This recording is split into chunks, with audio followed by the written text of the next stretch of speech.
အားလုံးပဲမင်္ဂလာပါကိုရင်နာမည်ကတော့တီးမေမောင်ပါMiss Media ဒီ output ဒီ design တွေကိုချစ်တဲ့ designer တယောက်ပေါ့နော်ဒီဗီဒီယိုမှာကဒီကိုဒီ Miss Media နဲ့ပတ်သက်တဲ့ဒီ journey တွေကိုအနေငယ်ဝင်ပြပေးမယ်ပေါ့နော်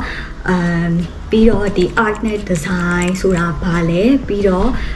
သူတို့ကိုမြန်မာပြည်မှာရှိတဲ့လူတွေရဲ့တချို့လူတွေရဲ့အမြင်တွေကဘာလဲပေါ့နော်ပြီးတော့နောက်ပြီးတော့ကို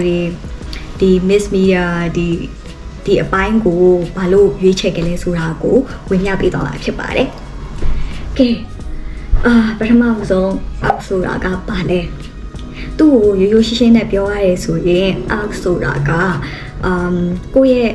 စိတ်ခံစားမှုအသွေးအခေါ်ပြီးတော့နောက်ပြီးတော့ကိုယ်တွေကနေထွက်လာတဲ့ freedom of expression ကွာနောက်ပြီးတော့ဒီ art ဆိုတာက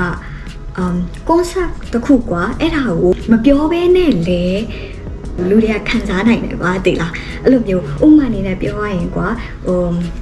viewer တယောက်ချင်းစီကွာသူကဒီမတူညီတဲ့ဒီနီလန်းတွေနဲ့အဓိပ္ပာယ်ဖော်တတ်ကြရကွာပြောရရင်ဒီ award တစ်ခုကွာကိုရီးယားကိုတငယ်ချင်းတွေရကွာကြည့်လိုက်တယ်ကိုရီးယားတော့ဒီဟာအရန်ဝမ်းနဲ့ဆရာကောင်းတယ်ဒါပေမဲ့နောက်တစ်ယောက်နေလဲကြည့်လိုက်တယ်ဆိုရင်ဟာဒီဟာမိုက်တယ်ဗောသူ့ကိုအရန်ပျော်ရွှင်တဲ့ခံစားအဲ့လိုမျိုးကွာသိရမလားတစ်ယောက်နဲ့တစ်ယောက်အဓိပ္ပာယ်မတူဘူးပြောချင်တာကွာသိလားအဲ့အကြောင်းမို့ဒီ art ကfeeling ကိုပြောချင်တာကွာသိလားဒီပုံတတ်ထက် feeling ကပို့ပြီးတော့အရေးကြီးရကွာ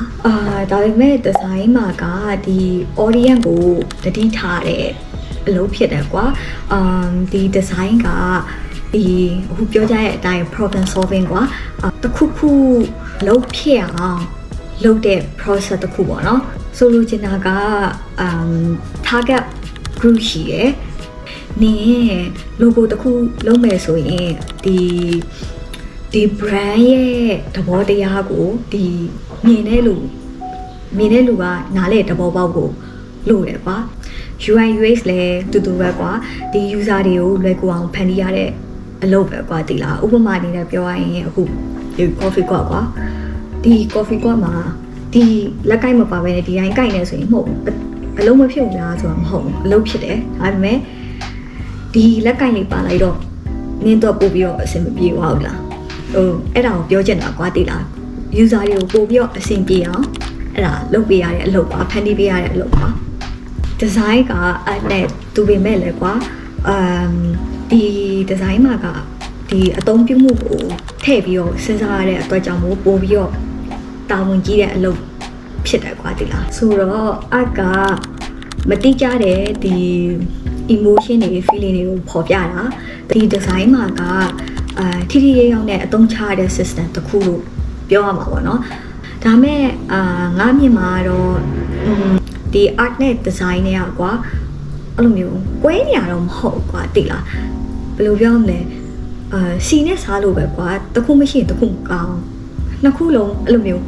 ရှိမှအဲ့လိုမျိုးပြည့်စုံတယ်ကွာတိလားပြည့်စုံတယ်လို့ခံစားရတယ်ကွာအဲ့လိုမျိုးပေါ့အဲ့ဒါကြောင့်မို့အလွယ်ပြောရရင်ကွာ art ကဒီစိတ်ထဲကနေထွက်တာကွာဒီ design ကကျတော့သူများအတွက်ဖန်တီးရကွာဒါမဲ့နှစ်ခုစလုံးကတော့ဒီ creativity တူတူပဲကွာဒီလားအခုကမြန်မာနိုင်ငံကတချို့လူတွေရဲ့အမြင်ကိုပြောပြမယ်ပေါ့နော်မြန်မာမှာကဒီ art ကိုဒီလိုမျိုးရောင်းရလားပတ်စံရလားဆိုပြီးတော့အဲ့လိုမျိုးမေးတတ်ကြတယ်ပေါ့နော်အမှုပညာဆိုတာနဲ့ပတ်သက်တဲ့ကိုယ်ပိုင်ခံစားချက်တက်ကွာနေဟာကလောကရှာရလွယ်လို့လားပတ်စံရလို့လားဆိုပြီးတော့သူတို့ကအဲ့လိုမျိုးပြောကြရဲကွာအဲကြောင့်မို့တချို့လူတော်တော်များများလည်းဒီ art ဆိုတာနဲ့ဒီအိုင်ပတ်စံမရတော့ဘူးဒီအိုင်အလုပ်အဲ့လိုမရှိဘူးဆိုပြီးတော့တော်တော်များများစိုးရိမ်တတ်ကြရဲကွာမြန်မာပြည်မှာကြတော့ဒါပေမဲ့တစ်ဖက်မှာကြတော့ဒီ graphic design တို့ဒီ UI UX တို့ဒါအဲ့လိုမျိုးအပိုင်းတွေကကြတော့ဒီလုပ်ငန်းနဲ့ဆိုင်တဲ့အပိုင်းဖြစ်တဲ့အတွက်တို့တွေကကြတော့ပိတ်ထားမရှိဘူးကွာအလုပ်ရှိရကွာတည်ရမလားပြီးတော့တချို့တွေကကျတော့ freelance နဲ့လုပ်လို့ရတယ်ကွာအဲ့လိုပြီးတော့နောက်တစ်ခုကကျတော့Miss Media ဒီ design နဲ့ပတ်သက်တဲ့ဟာလည်းမြန်မာပြည်မှာ